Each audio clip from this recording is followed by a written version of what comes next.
High Commander Vexstar looked at the screen with disgust. The small blue planet turned slowly in the darkness of space. Earth, the humans called it. Such a boring name for such a weak world.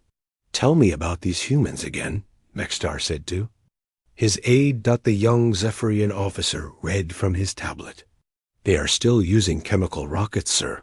Their weapons are mostly nuclear bombs and metal bullets. They have not even left their star system yet. Vexstar laughed. His deep voice echoed through the command center of the massive warship. Around him, hundreds of alien officers worked at their stations. The ship was 3 miles long and carried enough firepower to destroy entire planets. Nuclear weapons, Vexstar said with a smile. How cute. We stopped using those 1,000 years ago. The Zephyrian Empire had conquered 47 star systems. They had destroyed 12 different alien races who tried to fight back. Their plasma cannons could melt mountains. Their antimatter bombs could crack moons in half. And these humans still threw metal bullets at each other. Sir, we have detected some orbital stations around their planet, another officer reported. What kind of stations? Vexstar asked. They appear to be communication satellites and research platforms. Very basic technology. Nothing that could threaten. Our ships, Vexstar nodded. This would be easier than he thought. The humans would surrender after one small demonstration of power. They always did that far below on Earth. Admiral Jake Morrison stood in the command center of Luna Station.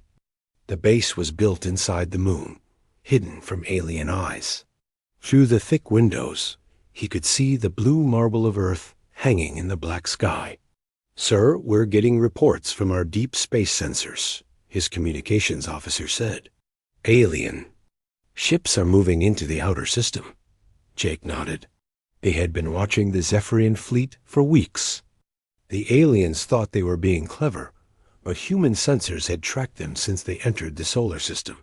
How many ships? Jake asked. 50 warships, sir. All heavily armed. Jake turned to his tactical officer. Send a message to Earth. Tell President Kane that Operation Sleeping Giant is now active. The tactical officer's fingers moved quickly over his controls. Message sent, sir. Jake looked back at Earth. His homeworld looked so peaceful from here. Cities glowed like tiny stars on the night side of the planet. Millions of people lived their lives down there, not knowing that alien ships were about to change everything. But Jake knew something the aliens did not know. Earth was not as helpless as it looked. On the Zephyrian flagship, Vexstar received a transmission from Earth. The message was simple and short. It came from someone called President Lisa Kane. Unknown alien vessels, the message began. You have entered our solar system without permission. State your purpose or leave immediately. Vexstar laughed again. The human leader sounded so serious, so brave, it was almost sad.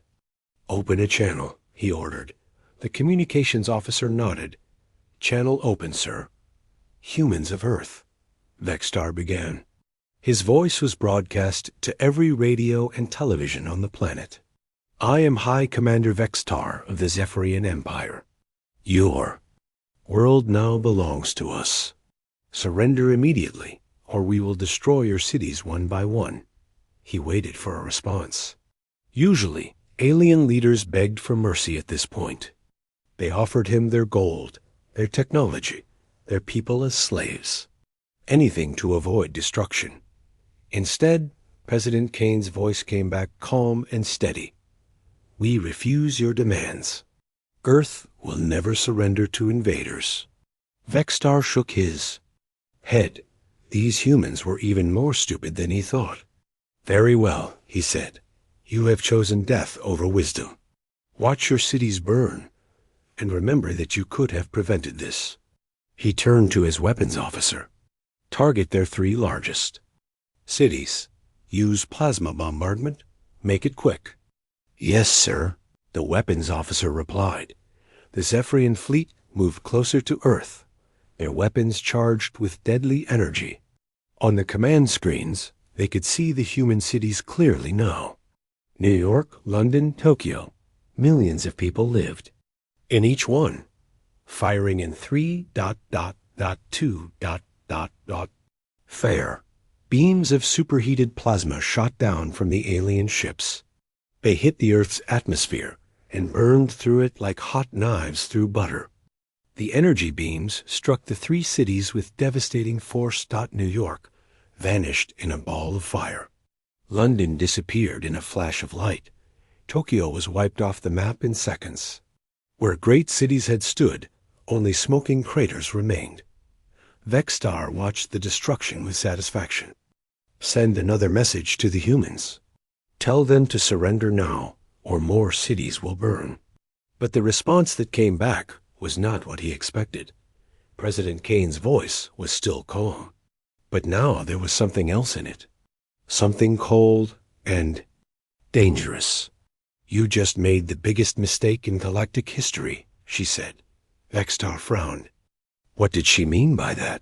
His aide looked confused. I don't know, sir. Perhaps she is just angry. Angry humans are dead humans, Vexstar said. Prepare to target more cities. They will surrender soon enough. But as he spoke, something strange began to happen. The human orbital stations around Earth started to move. They were not communication satellites after all. They were changing shape, unfolding like metal flowers. Sir, the sensor officer called out. Those orbital platforms. Their weapon systems. Vexstar stared at the screen. Impossible. Our intelligence said they were primitive. Sir, I'm detecting massive energy signatures. These weapons they're more advanced than ours. Before Vexstar could respond, his communications officer interrupted. Sir, we're receiving a transmission from the humans. It's coming from someone called Admiral Morrison. Put it through, Vexstar ordered. A new voice spoke. It was calm like President Kane's, but harder, more military. This is Admiral Jake Morrison of the Earth Defense Fleet. You have attacked our world. You have killed our people. You wanted to. See what humanity is capable of when threatened. Now you will learn. Vexstar felt something he had not felt in years. Fear. You think you know us, Morrison continued. You think we are weak. You think we are primitive. You are wrong. We have been waiting for someone like you. Someone stupid enough to attack Earth first. On the screens around the command center, new contacts began to appear. Ships were emerging from the asteroid belt. Ships were rising from the far side of the moon. Ships were decloaking throughout the solar system. Hundreds of them. All pointing their weapons at the Zephyrian fleet, Morrison's. Voice came through the speakers one last time. Welcome to humanity's trap. Class is now in session.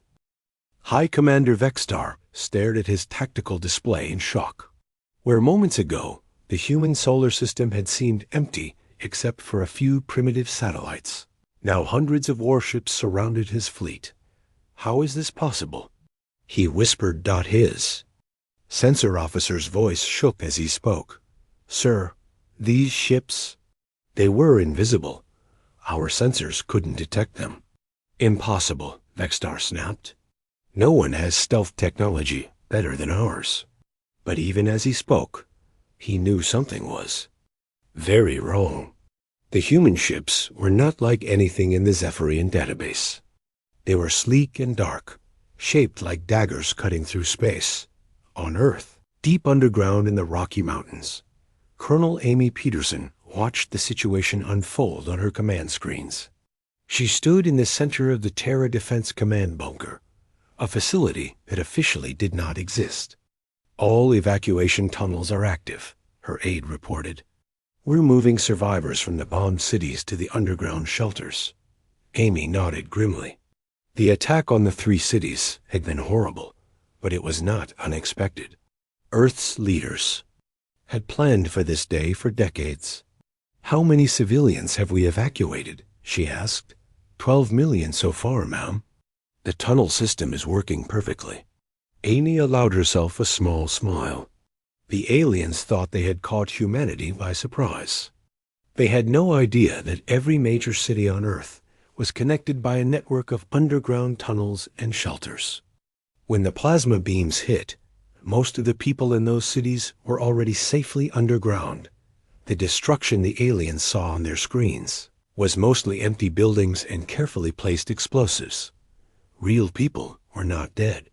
They were just hidden dot in the asteroid belt.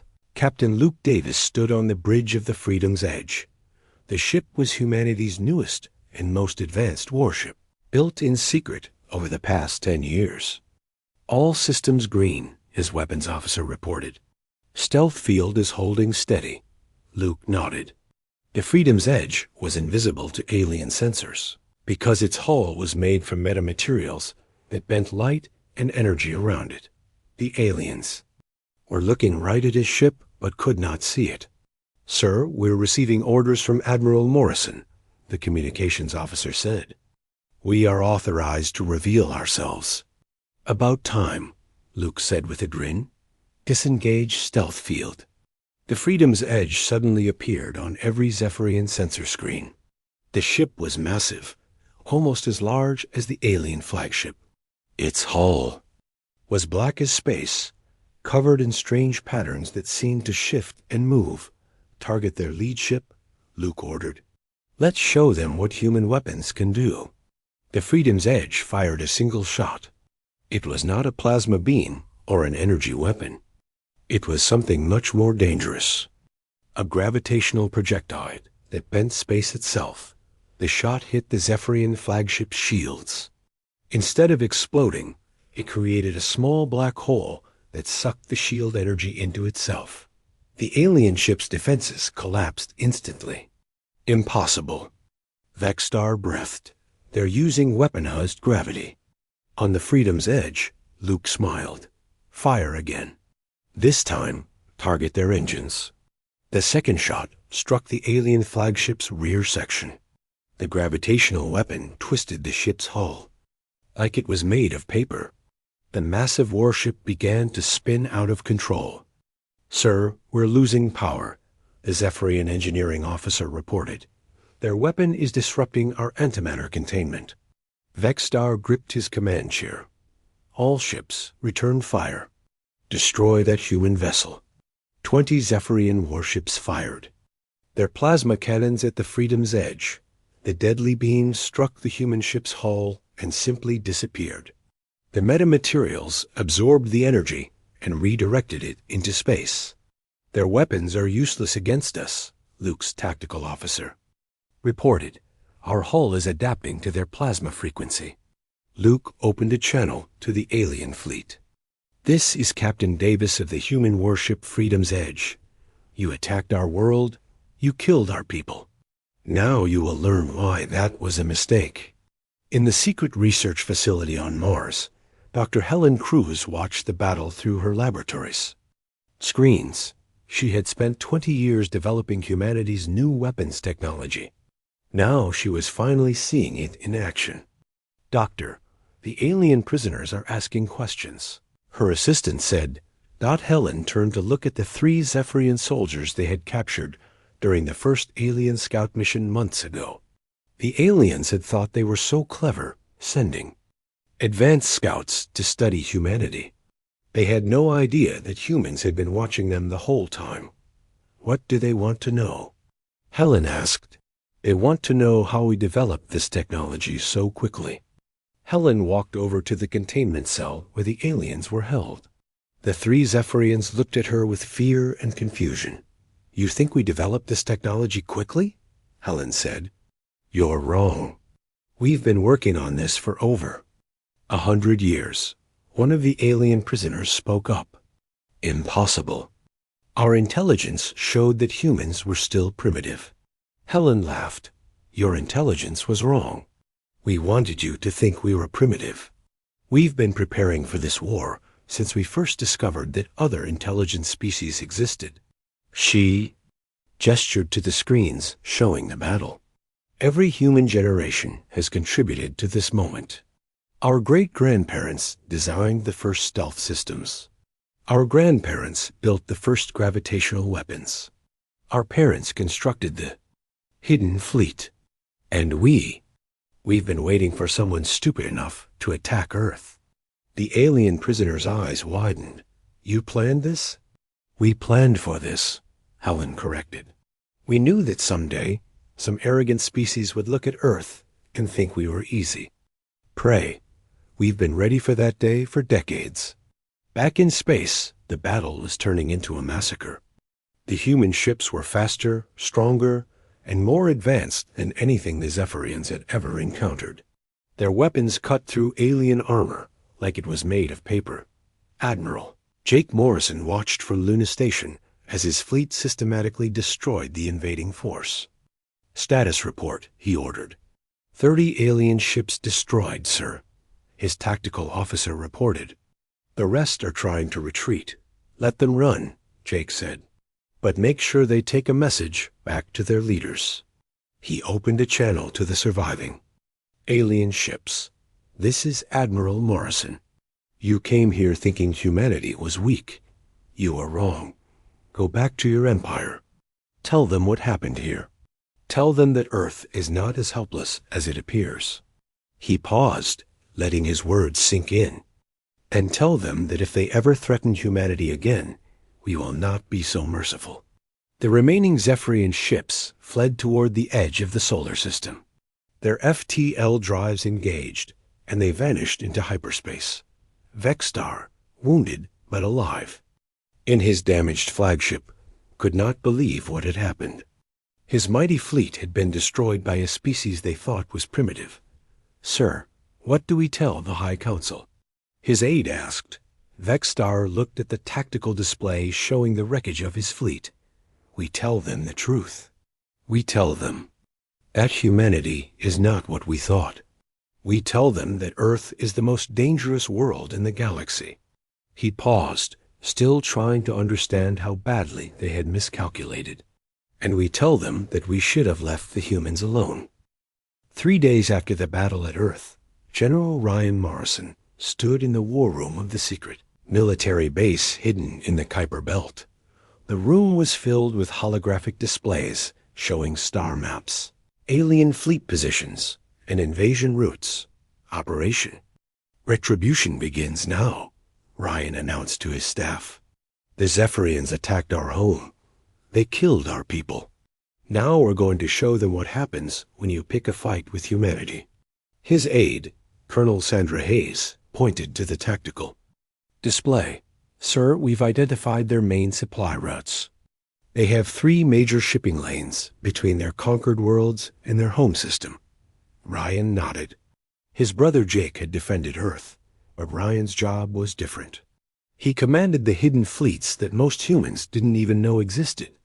Ships built in secret asteroid factories, crewed by volunteers who had sworn to protect humanity no matter the cost. What about their convoy schedules? Ryan asked.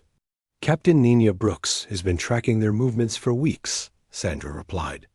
She reports that a major supply convoy will pass through the Kepler system in 6 hours. Ryan smiled coldly. Perfect. Send word to Captain Brooks. Tell her to prepare for Operation Ghost Strike. In the Kepler system, Captain Nina Brooks commanded a squadron of 12 human stealth fighters. The ships were small, fast, and completely invisible to alien sensors. They hung in the darkness between 2 gas giants, waiting for their prey. Contact. On long-range sensors, her pilot reported. Zephyrian convoy approaching. 3 cargo haulers, 2 escort destroyers. Nina studied the tactical display. The alien ships were massive compared to her fighters, but size didn't matter if they couldn't. See you coming. All ships, this is Ghost Leader, she broadcast to her squadron. Remember the plan. We hit them hard and fast. Target their engines and power systems. We want them disabled, not destroyed. Ghost Leader, this is Ghost 3, another pilot, responded. Why are we leaving them alive? Nina's voice was hard when she answered. Because we want them to go home and tell their friends what happened. Fear is a weapon too.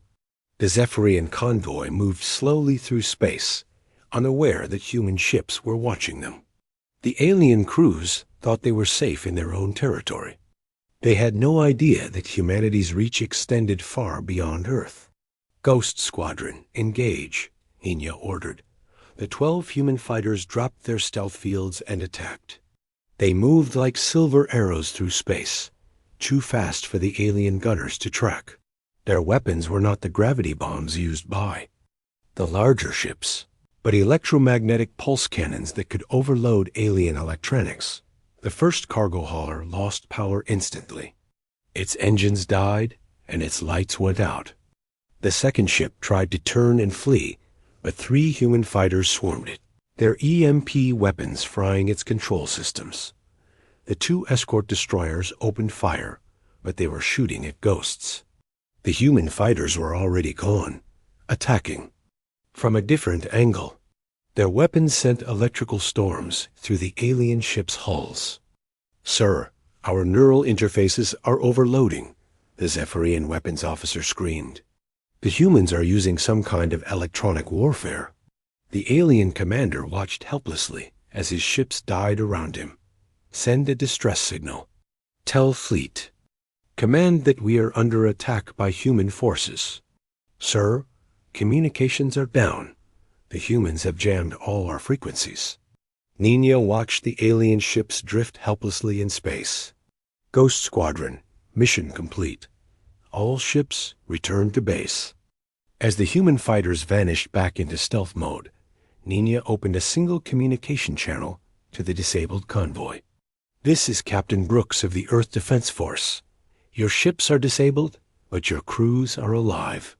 You have 1 hour to restore minimum power before your life support fails." She paused, letting the aliens think about their situation. "Tell your commanders that this is what happens when you attack Earth. We could have killed you all, but we chose mercy. Don't make us regret that choice." Back at Human Command, General Ryan received the mission report with satisfaction. But the real psychological warfare was just beginning. Commander Alex Stone stood on the bridge of the human warship Vengeance. His ship was positioned near the edge of Zephyrian space, waiting for the perfect moment to strike. "Sir, we've detected a Zephyrian colony ship," his sensor officer reported. "It's heading for their newest settlement in the Tau Ceti system." Alex studied the tactical display. The colony ship was huge, carrying thousands of alien civilians to their new home. It was exactly the kind of target that would send a message to the entire Zephyrian Empire. "Prepare to broadcast on all Zephyrian frequencies," Alex ordered. "I want every ship in their fleet to see this." The Vengeance moved out of the asteroid field where it had been hiding. Its weapons locked onto the colony ship's engines. The massive alien vessel tried to change course, but it was too slow and too big to escape. "All Zephyrian forces, this is Commander Stone of the human warship Vengeance," Alex broadcast. "You destroyed 3 of our cities. You killed our people. Now you will learn the price of attacking Earth." The Vengeance fired a single shot. The gravitational weapon struck the colony ship's rear section, tearing through its hull like paper. The massive vessel began to break apart, its pieces spinning away into space. "For every human city you destroyed, we will take 10 of yours," Alex continued his broadcast. "This is not a negotiation. This is not a war. This is justice." The colony ship exploded in a brilliant flash of light. The explosion was visible from 3 different star systems, and Alex made sure every Zephyrian sensor station recorded it. But the humans were not finished. Lieutenant Commander Sam Taylor had discovered something important about Zephyrian technology. Their advanced weapons and ships all depended on a rare crystal that could only be found in their home system. "Sir, if we can cut off their supply of these crystals, their entire fleet will be useless," Sam reported to General Ryan. Ryan looked at the star charts. The Zephyrian home system was heavily defended, But the mining operations were on the outer planets. What would it take to destroy their mining facilities? We'd need to get close to their star, Sam explained. The crystals are mined from planets that orbit near neutron stars. The gravity is so strong that most ships can't operate there. But human ships can? Ryan asked. Sam nodded. Our new hulls are designed to withstand extreme gravity. We could send a strike team to destroy their mining operations. Ryan made his decision. Prepare Major Kate Williams and her team. They're going to cut off the Zephyrian supply line. Major Kate Williams commanded a squadron of 6 human ships, specially designed for extreme environments. Her ships could fly through the crushing gravity near neutron stars, swim through the hearts of gas giants, and survive in the radiation storms around black holes. Major, your mission is simple, Ryan explained. Find the Zephyrian crystal mines and destroy them. Without those crystals, their weapons will fail and their ships will be helpless. Kate saluted. Understood, sir. When do we leave? Now, Ryan said. And Kate ... Make sure they know who did this to them. As Kate's squadron prepared for their mission, Admiral Jake Morrison sent a message to the Zephyrian High Command. The message was simple and direct. This is Admiral Morrison of the Earth Defense Force. You wanted to see what humanity is capable of. You thought we were weak. You thought we were primitive. You were wrong about everything. The message was broadcast to every Zephyrian ship and station in the galaxy. We are not conquered. We are not afraid. We are humanity, and we are coming for you. Jake paused, then delivered the final line that would haunt the Zephyrian Empire for generations. You bombed Earth. How cute. Now watch humanity retaliate. Across Zephyrian space, alien commanders watched the message with growing fear. They had awakened something terrible, something that had been sleeping quietly in a small corner of the galaxy, waiting for someone to be stupid enough to attack it. High Commander Vexstar, recovering from his wounds in a military hospital, watched the human admiral's message with horror. He had started this war thinking it would be easy. Now he realized that humanity had been ready for this fight long before the first Zephyrian ship had entered their solar system. Sir, his aide said quietly, the High Council is asking for your report on the human capabilities. Vexstar closed his eyes.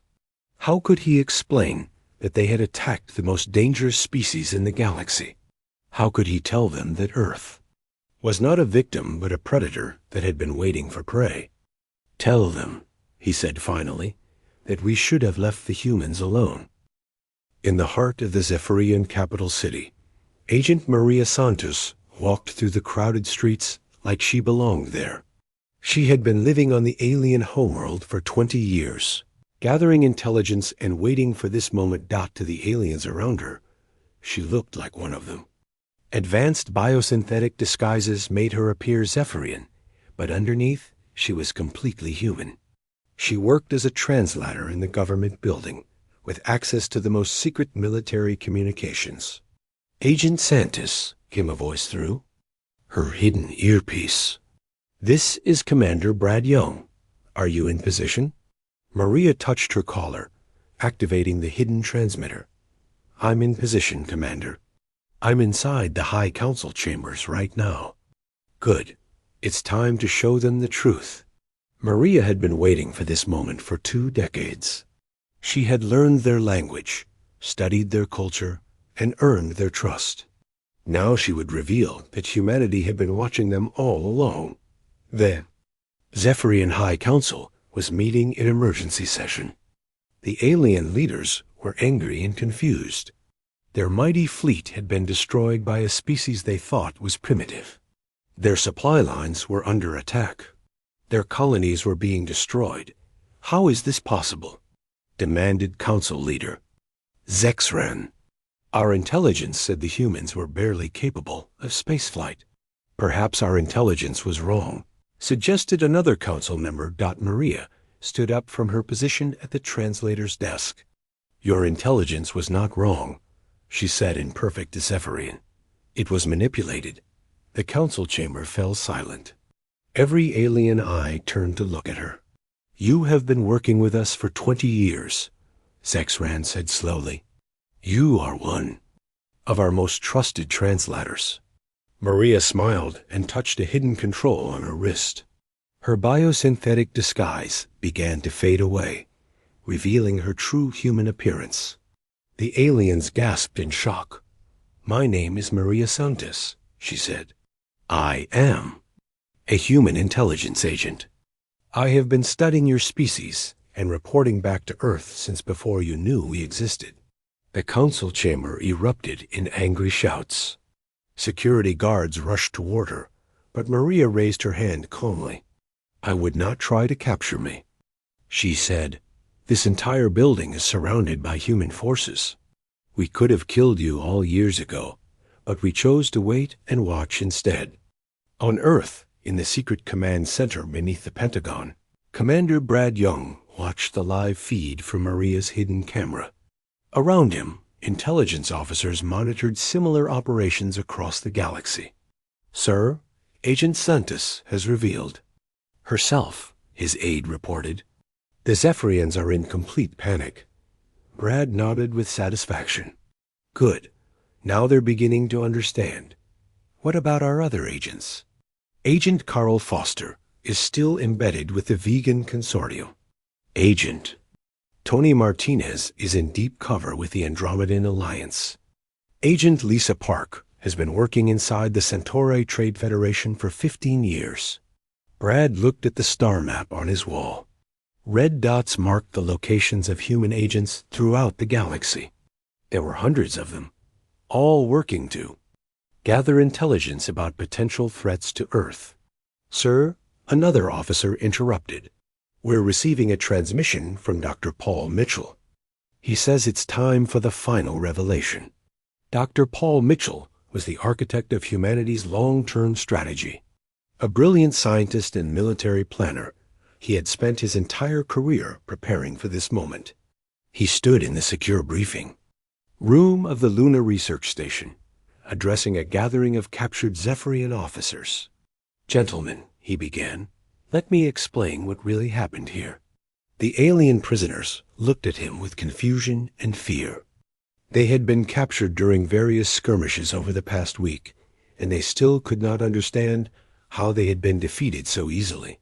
You think this war began when you attacked Earth, Dr. Mitchell continued. You're wrong. This war began 50 years ago when we first detected your radio signals. He activated a holographic display showing a timeline of human activities.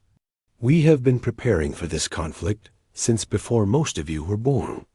Every human generation has contributed to this moment. One of the Zephyrian officers spoke. Up. Impossible. Our scouts reported that humans were still primitive when we began planning the invasion. Dr. Mitchell smiled. Your scouts saw exactly what we wanted them to see. Every piece of intelligence you gathered about humanity was carefully designed to make you think we were weak. The holographic display showed images of human space stations and colonies.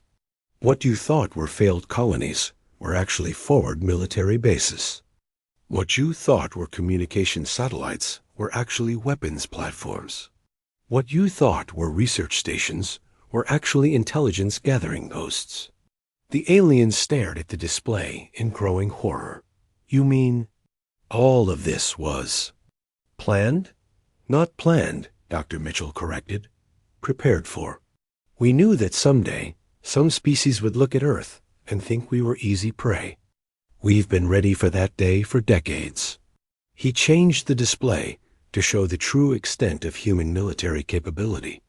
Secret shipyards throughout the solar system. Hidden fleets in the outer darkness. Weapon systems that violated every known law of physics. You see, we learned something important from studying your species and others like you, Dr. Mitchell continued. Aggressive civilizations always make the same mistake. They assume that peaceful appearance means weakness. The Zephyrian officers were beginning to understand the scope of their miscalculation. You deliberately appeared weak? We deliberately appeared normal, Dr. Mitchell said. We used old technology in public while developing advanced systems. In secret, we built decoy colonies while constructing real military bases. We sent out exploration ships that were actually spy vessels. He paused, letting the implications sink in. Every species that has ever considered attacking Earth has been under surveillance for decades. We know your capabilities, your weaknesses, your military doctrines, and your political structures. One of the aliens asked the question they were all thinking. How many other species have you been watching? Dr. Mitchell's smile was cold. All of them. Meanwhile, on the Zephyrian homeworld, Maria Santos was still addressing the terrified High Council. You want to know how we infiltrated your society? So easily? We've been doing it for centuries. She gestured to the alien leaders around her. 3 of your current council members are human agents. Your head of intelligence is working for us. Your military commander's aide has been reporting to Earth for 10 years. The council members looked at each other with suspicion and fear. Who among them was human? Who could they trust? This is impossible, Zexron protested. Our security is absolute. Your security is a joke, Maria replied. We've been reading your classified communications since before you knew humans existed. We've been studying your military plans, your technology, your culture. We know more about your species than you know about yourselves. She activated a hidden device that projected a holographic image of the Zephyrian homeworld. We know about your secret weapons facilities on the third moon. We know about your experimental ships in the outer system. We know about your plans to attack the vegan consortium next year. The aliens stared at the hologram in shock. The information was completely accurate and completely classified. How? Zexron whispered. Because we've been preparing for this war. Longer than your species has existed as a spacefaring civilization, Maria explained. Earth's apparent isolation was not accidental. We wanted to see who would be foolish enough to attack us first. She looked around the chamber at the frightened alien leaders. Congratulations, you won that contest. Back on Earth, President Lisa. Kane stood before the United Nations General Assembly. The hall was packed with representatives from every nation, all listening to her address about the war. My fellow humans, she began, today the world learned that we are not alone in the universe. Today, we also learned that we are not helpless. She gestured to the screens, showing the destruction of the Zephyrian fleet. For generations, our scientists and military leaders have prepared for this moment. The attacks on our cities were tragic, but they were not unexpected.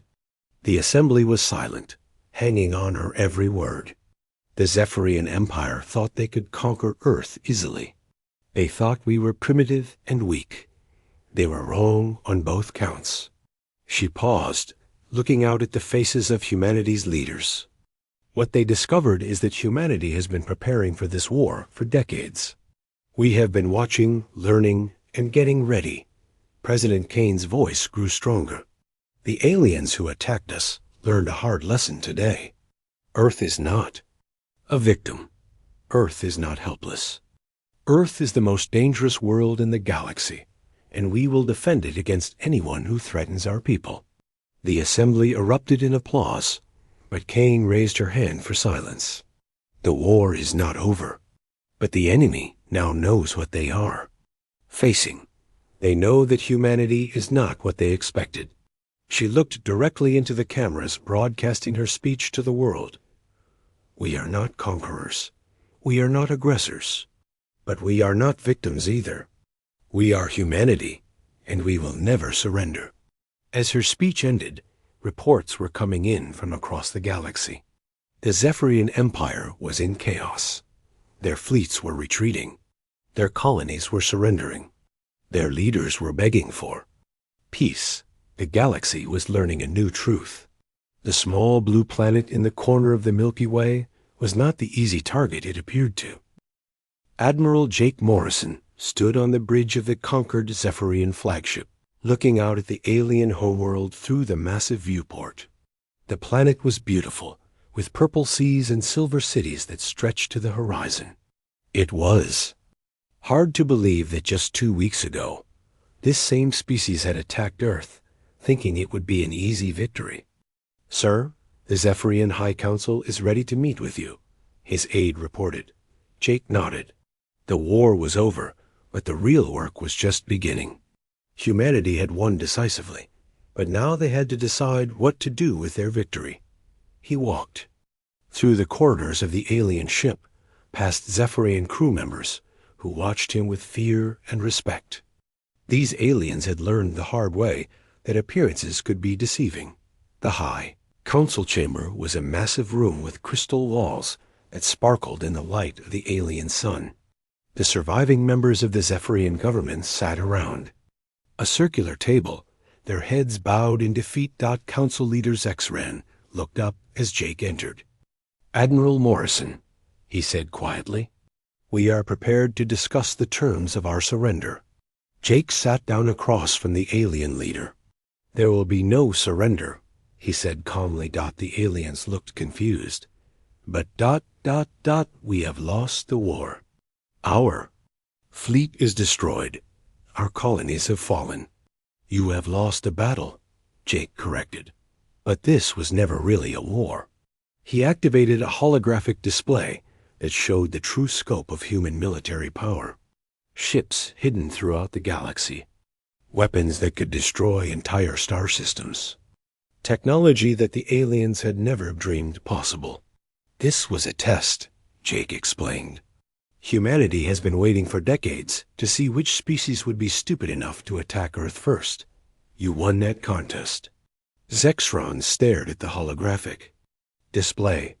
"You mean you could have destroyed us at any time?" "We could have destroyed your entire empire in a single day," Jake said matter-of-factly. "But that was never the goal. The goal was to see what you would do when faced with what you thought was an easy target." He leaned forward, looking directly at the alien leader. "You chose to attack civilians. You chose to destroy cities. You showed us exactly what kind of species you really are." The aliens around the table shifted uncomfortably. They were beginning to understand that this meeting was not about surrender terms. It was about judgment. "However," Jake continued, "you also showed that you can learn. When faced with superior force, you stopped fighting. When offered mercy, you took it. That suggests there might be hope for your species yet." Back on Earth, President Lisa Kane was addressing the world from the Oval Office. The planet was still recovering from the attacks, but the mood was no longer one of fear. It was one of grim satisfaction. "My fellow humans," she began, "the Zephyrian Empire has been defeated. Their fleets are destroyed, their military capabilities are gone, and their leadership has accepted our terms." She paused, looking directly into the camera. "But this victory comes with a responsibility. We now know that there are hostile species in the galaxy. We know that there are those who would attack innocent worlds for conquest and profit." The president's voice grew stronger. "Therefore, I am announcing humanity's new doctrine for dealing with alien civilizations. We call it the Terra Doctrine. And it is simple. We will leave you alone if you leave us alone." She stood up and walked to the window overlooking the White House lawn. "But if you threaten our people, our worlds, or our way of life, we will respond with such overwhelming force that your species will serve as a warning to others for 1,000 generations." Meanwhile, on the Zephyrian homeworld, Captain Luke Davis was setting up humanity's first embassy in alien space. The building was a strange sight, human technology mixed with alien architecture, symbolizing a new relationship between the species. "Captain," his communications officer reported, "we're receiving delegations from 17 different alien civilizations. They all want to establish diplomatic relations with Earth." Luke smiled grimly. Word of humanity's victory had spread quickly through the galaxy. Species that had never heard of Earth were suddenly very interested in talking to the humans. "What kind of delegations?" he asked. "Trade representatives, mostly. Also some military leaders asking about defense treaties." Luke understood. The galaxy had just learned that there was a new major power, and everyone wanted to be on humanity's good side. "Sir," another officer interrupted, "we're also receiving some interesting messages." "What kind of messages?" "Warning messages, sir. From species that Earth apparently has under surveillance. They're asking us not to attack them." Luke laughed. The fear was spreading faster than the news of human victory. Alien civilizations that had never even considered attacking Earth were now terrified that Earth might attack them. In the depths of space, far from any star system, Agent Carol Foster floated in her stealth ship near the edge of Vegan Consortium territory. She had been embedded with the aliens for 15 years, watching and waiting. Her mission had changed now. Instead of just gathering intelligence, she was now tasked with observation and evaluation. Earth wanted to know which alien species might be threats in the future. "Agent Foster," came the transmission from Earth. "Report on Vegan Consortium military activities." Carol checked her instruments. "The Consortium has quietly moved 3 battle fleets away from their border with Earth space. They've also begun broadcasting messages of peace and friendship to any human vessels in the area." "Any signs of hostile intent?" "Negative," Carol reported. "If anything, they seem terrified. Their military commanders are ordering their ships to avoid any contact with human vessels." This was the pattern throughout the galaxy. Species that had been planning expansion or conquest were suddenly very interested in peace and diplomacy. The destruction of the Zephyrian Empire had sent a clear message: don't mess with humanity. But not everyone was getting the message. In a distant corner of the galaxy, the military leaders of the Proxima Alliance were meeting in secret. They were a young, aggressive species that had only recently achieved faster-than-light travel. "These humans cannot be as powerful as the reports suggest," insisted General Vaxter. "The Zephyrians were old and soft. We are stronger." His aide looked uncertain. "Sir, the intelligence reports are very clear. The humans destroyed an entire battle fleet in minutes." "Intelligence can be wrong," Vaxter replied. "We will send our own scout ships to investigate this Earth. If the humans are truly as powerful as they claim, we will negotiate. If not—" He didn't finish the sentence, but his meaning was clear. Unknown to the Proxima Alliance, their communications were being monitored by Agent Jennifer Walsh, who had been embedded in their society for the past 12 years. She immediately transmitted their plans back to Earth. At Human Command, General Ryan Morrison received the intelligence report with interest. "So we have another potential threat," he said to his staff. "How do you want to handle this, sir?" asked Colonel Sandra Hayes. Ryan smiled coldly. "The same way we handled the Zephyrians. We wait for them to make the first move. Then we teach them the same lesson." "Should we warn them off?" suggested another officer. "No," Ryan said firmly. "Let them come. The galaxy needs to see what happens to species that attack humanity." The Zephyrians were just the first example. Back on the Zephyrian homeworld, the final ceremony was taking place.